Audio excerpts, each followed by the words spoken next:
Satu unit mobil ambulans beserta satu orang tenaga kesehatan dan sopir kembali mendatangi kediaman Herianti di Jalan Tugu Mulyo, Kecamatan IT1 Palembang, Rabu 4 Agustus 2021 sekitar pukul 10 waktu Indonesia Barat. Di dalam mobil ambulans tersebut terlihat dilengkapi dengan tabung oksigen lengkap.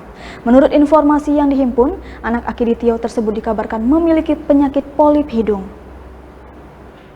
Petugas kesehatan yang memeriksa kesehatan Herianti masih bungkam terkait penyakit yang diderita wanita yang bakal menyumbangkan uang fantastis 2 triliun tersebut. Setelah 10 menit melakukan pengecekan, tim medis langsung keluar dari rumah Herianti. Tenaga kesehatan yang enggan menyebutkan namanya tersebut mengaku pihaknya mengecek kesehatan dan melakukan tes PCR terhadap Herianti. Ketika ditanya apakah yang bersangkutan menderita COVID-19, namun petugas kesehatan tersebut mengaku pihaknya baru akan mengirimkan hasil kesehatan ke BBLK Palembang terlebih dahulu. Ia menambahkan saat ini keadaan Herianti cukup baik, namun masih dibantu pernapasan menggunakan oksigen.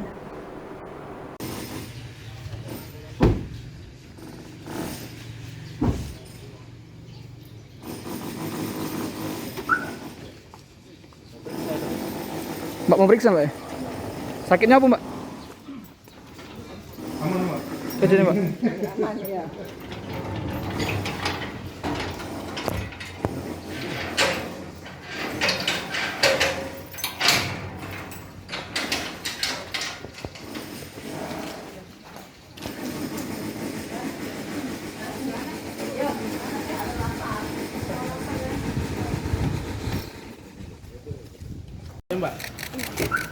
Mbak, sakitnya apa Mbak? Asal ini Mbak? Belum Pak, ini mau meriksa PCR Pak. PCR Mbak? Iya. Negatif aja Mbak? Belum, kita serah ke BBLK dulu. Ke BBLK lu baru tahu? Cuma ngambil sampel Pak. Ini masih pakai ini oksigen nggak? Masih Pak. Masih pakai oksigen nggak? Kondisi Bu Arianti sekarang gimana Pak? Kondisi mana Mbak? Kondisinya Pak, sesak napas atau gimana Pak? Ya masih oksigen. Masih Masih pakai oksigen ya Pak? Siapa namanya Pak? Nama?